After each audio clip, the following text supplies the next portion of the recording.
오늘 본문을 들어가면서 우리의 상황과 이 본문의 상황을 좀 생각해 보기를 원합니다. 나병 환자는 왜 사마리아와 갈릴리 사이에 있었을까요? 이 사람들은요, 한마디로 얘기하면 버림받은 사람들입니다. 그런데 이들에게 희망이 생겨요. 그것은 바로 예수님을 만나는 겁니다.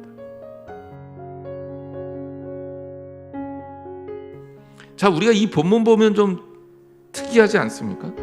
예수님은 이들을 그 자리에서 바로 고쳐주신 게 아니에요.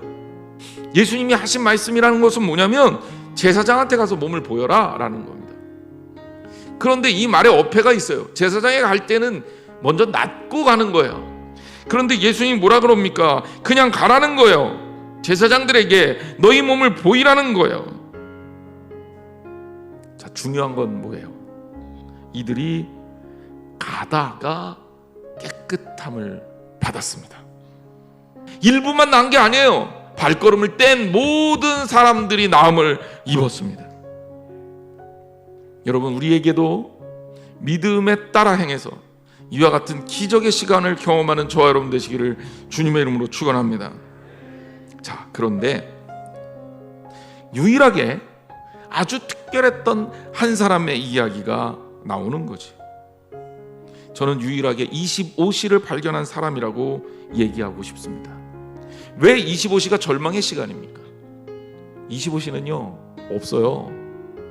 25시는 없어요. 없는 시간이에요. 그 없는 시간을 기다린다니 절망의 시간이 될 수밖에 없는 거죠. 없는 시간을 기다린다니 말도 안 되는 시간이 되는 거죠.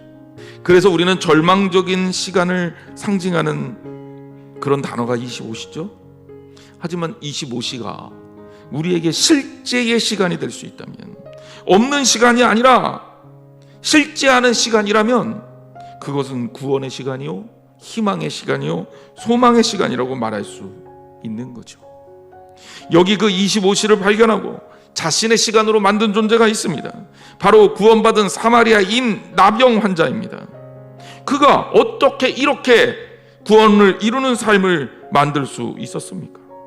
그의 삶의 전환점은 예수님을 만난 것에서부터 시작이 됐습니다. 하지만 실제적 전환점은 병을 고친 데서 온 것이 아니라 예수님을 찾아와서 주 앞에 엎드리며 감사하는 데서 전환점이 왔습니다. 예수님께 돌이키고 발 앞에 엎드려 감사했던 유일한 사람, 그만이 절망의 시간을 넘어서 구원의 시간으로 다가갈 수 있었습니다.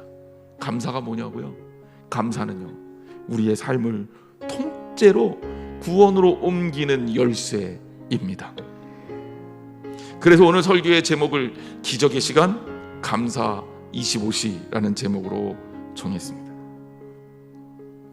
사랑하는 성도 여러분, 여러분은 어떤 시간을 살고 있습니까? 우리의 삶에 주어진 시간, 어쩌면 우리의 삶의 시간은 절망의 시간일지 모르지만 예수님을 만나서 감사함으로, 감사의 시간으로 소망과 희망의 25시를 찾아내고 감사의 25시로 만들어야 할 줄 믿습니다. 그래서 사랑하는 성도들이 하나님 앞에 온전하게 감사하는 그런 우리의 삶이 되기를 주님의 이름으로 간절히 축원합니다.